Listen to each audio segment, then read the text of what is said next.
कहानी एक सैनिक की है जो वियतनाम में युद्ध के लिए गया था। युद्ध समाप्त होने के बाद जब उसके घर लौटने की बारी आई तो उसने अपने माता पिता को सैन फ्रांसिस्को से फोन किया, माँ और पिताजी, मैं घर आ रहा हूँ, लेकिन घर आने से पहले मुझे आपसे एक बात पूछनी है। मेरा एक दोस्त है जिसे मैं अपने साथ घर लाना चाहता हूँ, क्या मैं उसे ला सकता हूँ? बिल्कुल बेटा, ये भी कोई पूछने की बात है, हमें तुम्हारे दोस्त से मिलकर बहुत खुशी होगी, माता पिता ने जवाब दिया।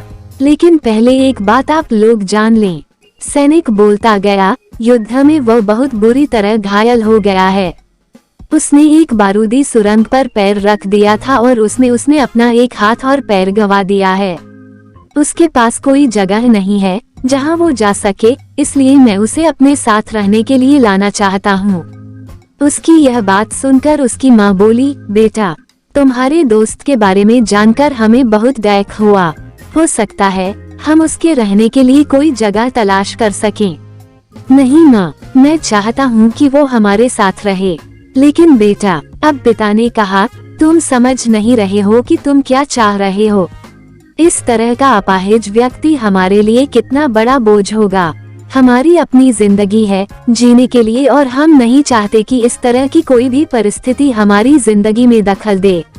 मेरे हिसाब से तुम्हें अकेले घर आना चाहिए और अपने दोस्त को वहीं छोड़ देना चाहिए। वो अपनी जिंदगी जीने के लिए कोई न कोई रास्ता निकाल ही लेगा।